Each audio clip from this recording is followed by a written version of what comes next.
Okay, so the last couple slides, you've been very patient. I just want to go over the other two sections. Besides legislative, we went over that. Then our legal and political avenues we can get our agenda passed through. There's something called 391 commissions. There's something in the Texas local government code, and the chapter's called 391. It's actually the same chapter of the code that councils of government are formed from. And if you have enough good guys locally or in small entities like the City of Hollywood Park and the City of Hill Country Village formed one of these, you can fight back all this stuff without having to get engaged in the legislative process or through other means. You can do it. You can stop it. And that's how the Trans-Texas Corridor 35 project was officially stopped, was through one of these 391 commissions in Central Texas.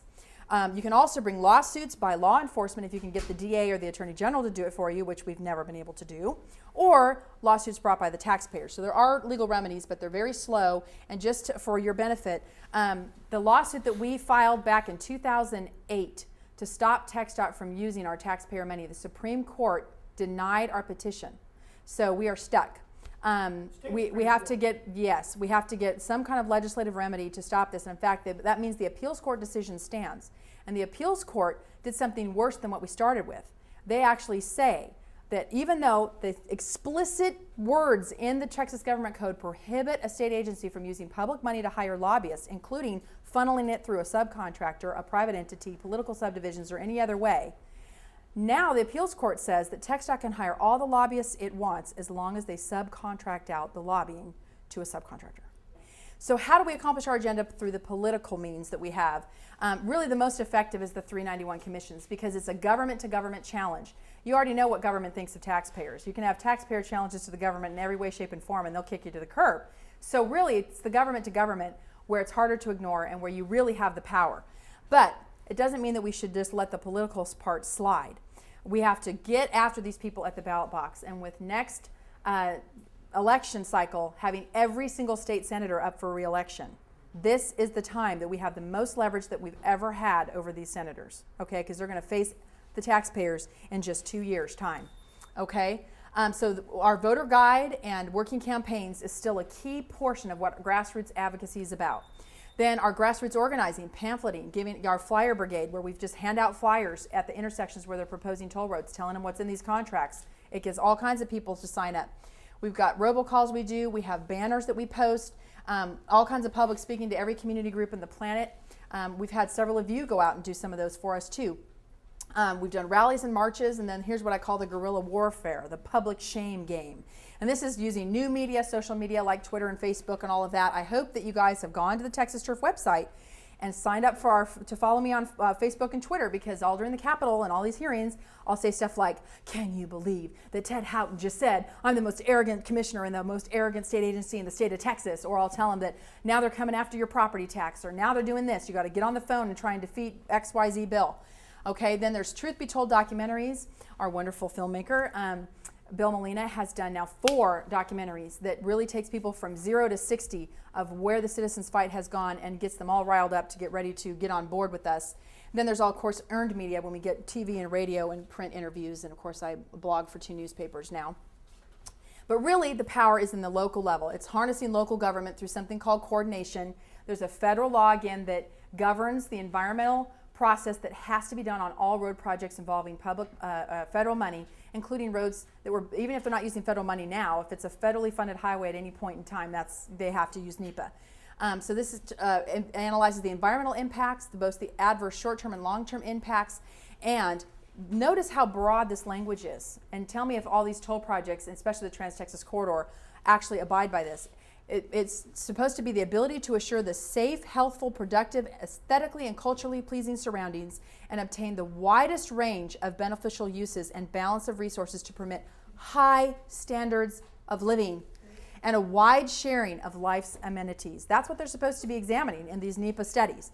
So a local 391 commission can challenge them on every single one of these without costly litigation from the taxpayer standpoint.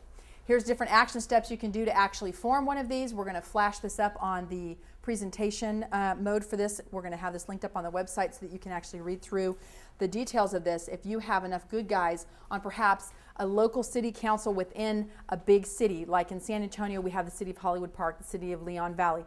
We have City of Hollywood Park and Hill Country Village have both formed a 391 commission.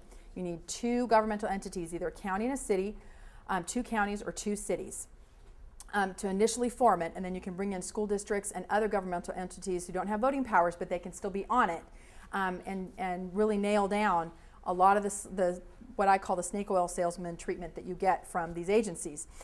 So anyway, it can be done. That's how it stopped the TTC 35, and it can stop all kinds of things where state and federal agencies try to strong arm local officials. So what's at stake if we give in to this toll regime? Just in San Antonio alone, on October 26th of 2009, our local planning board called the MPO voted to keep 281 and 1604 toll roads, but it doesn't stop there. 2 months later, on December 3rd, 2009, they voted for 57 toll projects in Bexar County. Here's just a short list.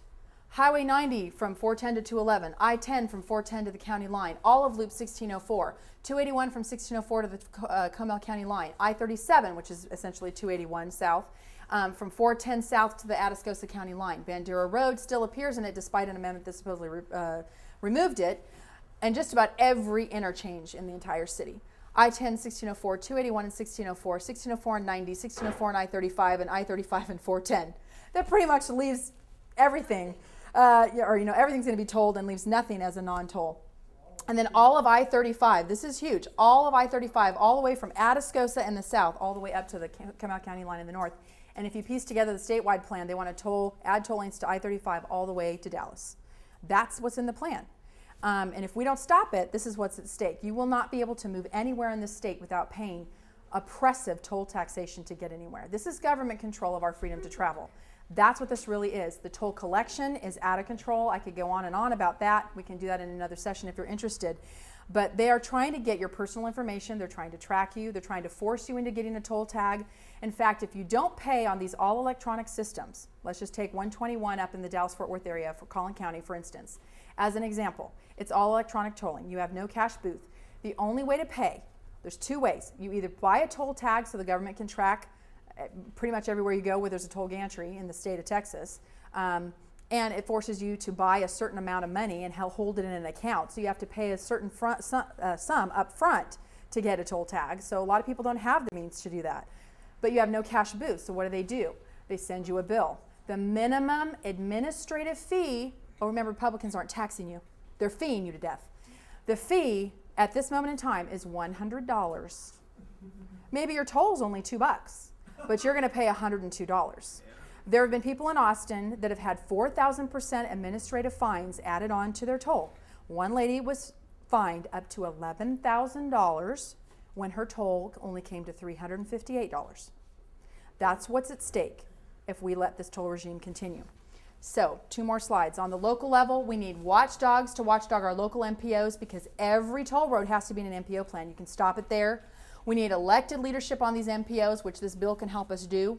And we need watchdogs on the RMAs and the tolling authorities here locally all around the state. These are unelected people that are making multi-billion-dollar tax decisions that raid your wallets, and they're skimming off millions in management fees. So what can ordinary citizens do aside from being our legislative watchdogs and networking with other groups, which we've been working hard in the last 2 years to do, and flooding the Capitol? We need to get local, working political campaigns, following the money, look at the Texas Ethics Commission's reports, find where these people are getting their money from. That's likely why they're not listening to we the people. Attend local transportation hearings, monitor their agendas, even things like benign things like city planning or visioning workshops. All of these things have transportation-related initiatives in them. And if they have a bunch of tolling initiatives or keywords like mobility, that means tolling now, and other types of things like that, it will mean that you won't be able to get around it. If it's in the plan, they can do anything. You have to get them out of the plan to stop these road projects. Government goes to those who show up. And most people don't show up to these meetings except the bureaucrats. So we can engage in a whole lot of effective lobbying just at the local level. We can study the data, look at the specific projects, the budgets, and you use the facts to expose the waste, fraud, and abuse. Utilizing earned media, submitting op-eds, doing news interviews, generate buzz and momentum, and sending out fresh angles on things in our press releases, which we do a lot of. Identify your good guys and try and form one of these 391 local coordination commissions. So, I know that was very long, but I will take a couple questions if you have them.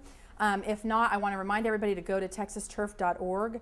Follow us on the Grassroots Action Center. Follow us on Facebook and Twitter. Get as many people as you can to sign up for our email alerts so you can find out how to put a stop to this. We need critical mass. It's been told to me by some staffers you need at least 500 phone calls to influence a legislator. So let's get 500. Yes, ma'am.